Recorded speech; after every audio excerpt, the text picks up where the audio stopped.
नमस्कार भक्तों, स्वागत है हमारे चैनल सनातन ज्ञान में। आज हम आपको बताएंगे कुछ ऐसी चीजों के बारे में जो अगर एक बेटी अपने मायके से अपने ससुराल कभी लाती है तो उसके घर की बर्बादी तय है।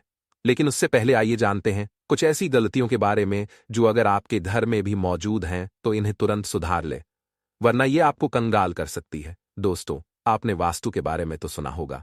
ऐसा कहा जाता है कि अगर आपका वास्तु खराब हो तो कोई काम सही नहीं होता। हालांकि हर व्यक्ति इस बात पर विश्वास नहीं करता, और जो सच है वह तो सच है दोस्तों।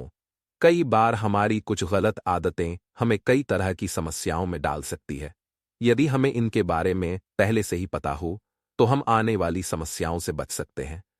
वास्तु के अनुसार, यदि आप जीवन में चाहते हैं आप अपार धन और सुख शांति, तो बताई जाने वाली बातों का ध्यान घर में ऐसा करने से कभी दरिद्रता और गरीबी नहीं आएगी। तो चलिए जानते हैं कि किन कामों को ना करने से आप अपने पास से गरीबी को हटा सकते हैं। लेकिन उससे पहले आपसे रिक्वेस्ट है कि वीडियो को लाइक करें, अपने दोस्तों के साथ शेयर करें, और अगर आपने अभी तक चैनल को सब्सक्राइब नहीं किया है तो जल्दी से सब्सक्राइब करके बेल आइकन को भी प्रेस कर दे। तो दोस्तों, चलते हैं और सुनते हैं गुरुजी से कि वो क्या कहते हैं इसके बारे में।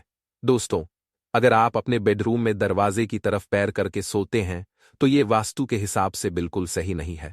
ऐसी मान्यता है कि ऐसा करने से लक्ष्मी आपके घर में नहीं आती है, और जो आती भी है वो दरवाजे से ही लौट जाती है।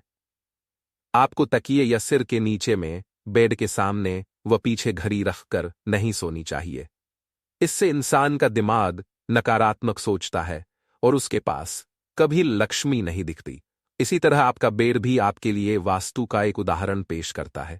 आपको बता दें कि वास्तु के अनुसार यह बहुत ही जरूरी है कि आप जिस बिस्तर पर सोते हैं उस पर बहुत ही साधारण रंग की चादर और तकिया हो। अत्यधिक गहरे चमकीले रंग वाली चादर व तकिए के कवर से भी लक्ष्मी नहीं दिखती है, इसीलिए इसका भी ध्यान रखना चाहिए। अगर आपकी बेड पर कोई भी इलेक्ट्रिक चीज है तो यह भी आपके वास्तु के हिसाब से ठीक नहीं है। आपको चाहिए कि सोते समय आप अपने पास किसी तरह का पंखा या कोई और चीज बेड पर रखकर ना सोए। ऐसा करने से आपके घर में लक्ष्मी नहीं आती। आपको बता दें कि आपके घर में जिन लोगों की मृत्यु हो जाती है, हम अक्सर उनकी फोटो घर में लगाते हैं। लेकिन ध्यान रहे कि जिस कमरे में आप सोते हैं वहां पर मंदिर ना हो, और ना ही बेडरूम में पूर्वजों की फोटो लगानी चाहिए। इसे शुभ माना जाता है। ऐसा करने से आपके घर में लक्ष्मी नहीं आती। वास्तु का एक पहलू यह भी है कि आपके बेडरूम में और आपके पूरे घर में इनमें से एक जानवरों की तस्वीर नहीं होनी चाहिए, और किसी युद्ध की तस्वीर भी ना लगाएं। ऐसा होने पर आपके घर में लक्ष्मी नहीं आती। यह वास्तु के अनुसार ठीक नहीं है। दोस्तों, शास्त्रों में कुछ ऐसी चीजों का वर्णन है जो पत्नी को अपने मायके से कभी नहीं लानी चाहिए, वरना ये पति की बर्बादी का कारण बन सकती है। हो सकता है पति कंगाल हो जाए। बेटियों के लिए हर माँ बाप का सपना होता है कि उन्हें एक अच्छा ससुराल और प्यार करने वाला पति मिले। ससुराल में उनकी बेटी का मान सम्मान किया जाए और ससुराल में कई खुशियां ही खुशियां हो। लेकिन कई बार माँ बाप कुछ ऐसी गलतियां कर बैठते हैं जिसकी वजह से बेटी को और पति को जीवन भर दुख सहना पड़ सकता है। बेटी को दी गई कुछ चीजें के कारण उसके जीवन में खुशियों के बजाय दुख आने लगते हैं। आइए जानते हैं कि बेटी को कौन सी चीजें गलती से भी नहीं देनी चाहिए। बेटी को कभी भी मिर्च ना दे। इससे उसके शादीशुदा जीवन में कड़वाहट फैल सकती है। ऐसा माना जाता है कि बेटियों के साथ मिर्च रखेंगे तो उसके और उसके पति के रिश्तों में तकरार होती है। बेटी को फल या सूखे मेवे दे सकते हैं, ये शुभ माना जाता है। लोग बेटी को गृहस्थी के लिए देते हैं, ऐसा कभी ना करें। चूल्हा देने से माना जाता है कि वे अपने परिवार में अपना चूल्हा अलग कर लें। चूल्हे की बजाय आप अन्य घर गृहस्थी से जुड़ी दूसरी चीजें दे सकते हैं। बेटी को भूलकर भी तेज धार वाली चीजें ना दे। इसका मतलब होता कि आप उसके रिश्तों में घुलने मिलने से रोक रहे हैं। आप अपनी बेटी को मीठी चीजें दे सकते हैं। इसके अलावा बेटी को भूलकर भी अचार दे देने से उसके रिश्ते में खटास आ जाती है, जबकि आप खाने पीने की बाकी चीजें दे सकते हैं।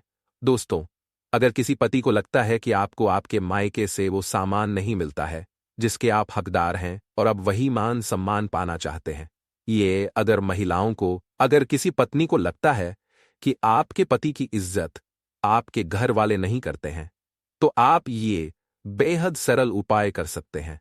कुछ ही दिन में आपको इसका असर देखने को मिलेगा। आपके पति को वो मान सम्मान आपके मायके में मिलेगा जिसके वो हकदार हैं। हर कोई चाहता है कि समाज में सभी लोग उसका आदर करें और उसे मान सम्मान मिले। कई बार ऐसा होता है कि नेगेटिव एनर्जी व्यक्ति को उचित मान सम्मान नहीं मिलता है।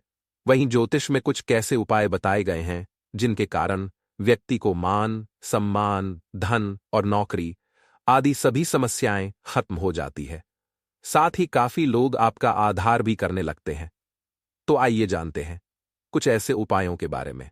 यदि आप चाहते हैं कि समाज में और आपके ससुराल में आपको मान सम्मान मिले, तो आपको रात को सोते समय एक तांबे के बर्तन में पानी रखकर सोना है और उस बर्तन में आपको सोने या चांदी का कोई सिक्का या आभूषण भी डाल देना है और सुबह उठकर सबसे पहले बिना कुल्ला किए उस जल को पी जाना है।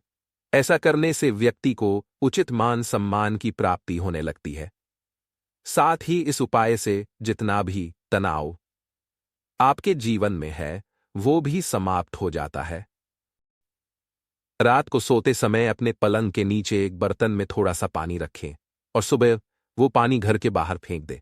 ऐसा करने से वाद विवाद या कोई व्यक्ति आपके ऊपर आरोप लगाता है तो वे भी सिद्ध नहीं होता। इस उपाय को करने से आपको सभी प्रकार के वाद विवाद से सुरक्षा मिलती है।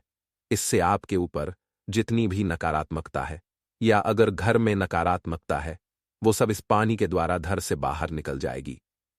रोजाना ये उपाय करें तो कुछ ही दिनों में आपको इसका असर दिखने लगेगा। दोस्तों, समाज में मान सम्मान की प्राप्ति के लिए, संबंधित समस्याओं के लिए अथवा और आपको नौकरी नहीं मिल रही या आपको कारोबार नहीं चल रहा है, तो आप कबूतर और चिड़िया को चावल बाजरा का मिश्रण डालना चाहिए। वही आपको बाजरा आपको शुक्रवार के दिन खरीदना है और शनिवार से यह प्रक्रिया शुरू करनी है। ऐसा करने से बहुत नाम मिलता है और मान सम्मान के साथ ही धन संबंधी समस्याएं भी दूर हो जाती है। यदि आपको नौकरी नहीं मिल रही है तो आपको नौकरी भी मिल जाती है। साथ ही बुधवार के दिन गणपति जी को ध्रुव अर्पित करने से व्यक्ति को मान सम्मान की प्राप्ति होती है। दोस्तों, उम्मीद है आपको वीडियो अच्छी लगी होगी। अगर हां तो वीडियो को लाइक कीजिए, शेयर कीजिए और चैनल को सब्सक्राइब करना मत भूलिएगा। और हां, इस वीडियो से कोई भी सवाल है तो आप कमेंट बॉक्स में जरूर लिखें और आपके पास कोई भी सवाल नहीं तो यस लिखें, क्योंकि यस लिखने से वीडियो बनाने का मोटिवेशन मिलता है। धन्यवाद।